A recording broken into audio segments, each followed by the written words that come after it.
Seguimos então, agora sim, com mesa 2 do desembargador Gebran, com a presença do Dr. Cristiano Zanin, pelo embargante Luiz Inácio Lula da Silva. Com a palavra, o desembargador Gebran.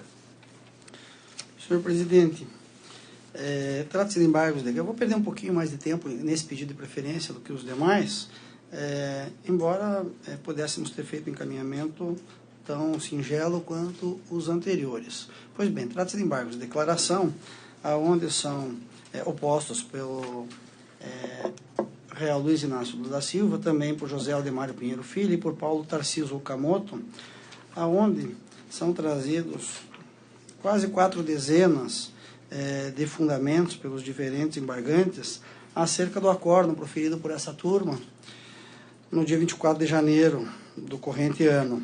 Pois bem, eu examinei todos os tópicos no que diz respeito aos pontos invocados por cada um dos embargantes. Vou fazer uma breve remissão. Tratei dos tópicos tanto naqueles que falam em omissão, quanto aqueles que falam de contradição ou mesmo de obscuridade.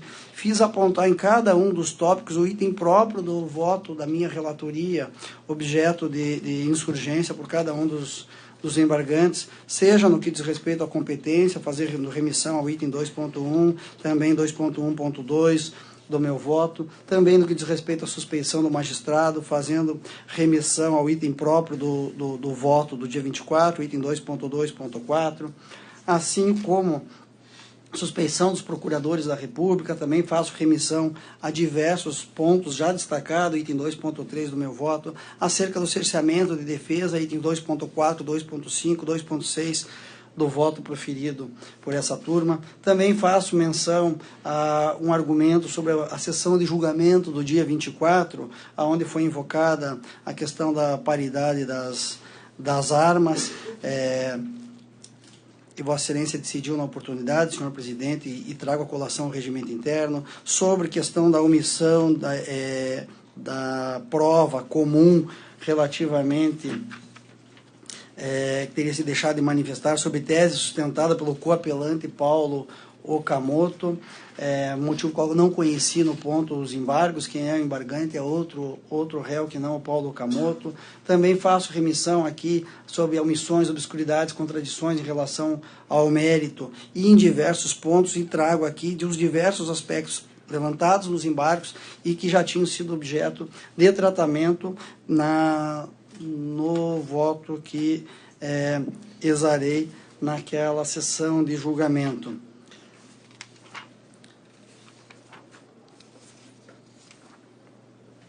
Ainda a alegação de omissão quanto à dosimetria da pena, destaco os diversos aspectos mencionados, dito 4.1 do voto, transcrevo trechos do voto que tinha sido proferido, também sustento haver omissão quanto à aplicação do parágrafo 1º do artigo 317 do Código Penal para a fixação da pena. Houve, apesar da alegação de omissão, houve abordagem específica no item 4.1.2 do voto. Também há uma insurgência em relação à pena de multa, as alegações igualmente não procedem, item 4.1.2 e 4.1.3 do voto. Há uma alegação de omissão em relação à reparação de danos para a progressão, a matéria também foi abordada, item 4.6, a alegação de obscuridade na mudança do entendimento do desembargador Vogal, desembargador Vitor Laus. Pois bem, faço referência ao voto de Sua Excelência, onde abordou especificamente o ponto, e não apenas em tiras, como eu digo, que foram lidas, o voto de Sua Excelência, mas sim a abordagem integral do que disse o desembargador Vitor Laus. Há erros materiais, efetivamente, naquele voto, foram apontados pela defesa, e neste ponto eu estou reconhecendo, para retificar algumas passagens do voto que dizem respeito a esses erros materiais, no que diz respeito, todos eles no que diz respeito a empresa ou grupo OS. Pois bem, estou retificando o voto para corrigir, ora, quando diz respeito a OS Empreendimentos, e teria sido tratado construtora OS, ora em relação a outros pontos em que houve equívoco no que diz respeito à redação do nome da empresa. E isso estou retificando os itens 3.3.5 do meu voto, 3.3.5.1, 3.3.10, 3.3.11.1 e 5.2 do voto. Há ainda uma menção ao voto de Vossa Excelência, desembargador presidente, relativamente à questão atividades do Instituto Instituto Lula, e na oportunidade Vossa Excelência teria dito que as atividades estariam suspensas. Eu destaco que este ponto não altera o mérito, não tem qualquer relevância, e ademais saliento que efetivamente existe determinação de suspensão de atividades do Instituto, ainda que sua eficácia seja contida por força de decisão liminar. Por isso não há nada a prover no ponto. Também há pré-questionamentos, e no ponto eu não estou conhecendo os embargos de declaração. A jurisprudência e a legislação é tranquila quanto à necessidade de fazer menção expressa a cada um desses pontos para a subida de eventuais recursos especial ou extraordinário.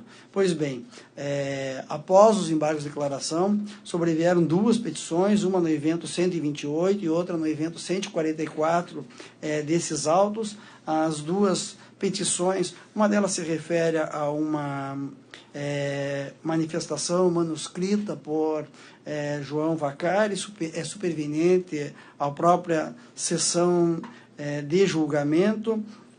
A outra manifestação também diz respeito a outro aspecto relacionado à prova, em relação a depoimento prestado por Márcio Faria da Silva, e também um pedido de conversão do julgamento em diligência.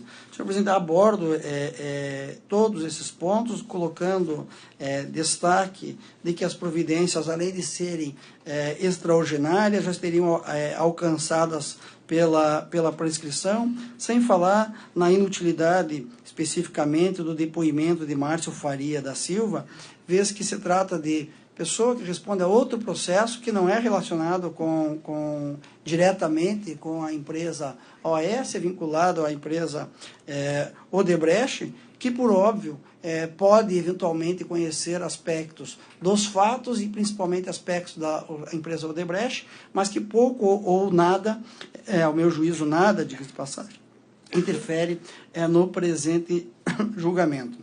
Há também embargos de declaração à defesa de José Aldemário Pinheiro, no que diz respeito à dosimetria da pena. Eu também não estou provendo esses embargos de declaração.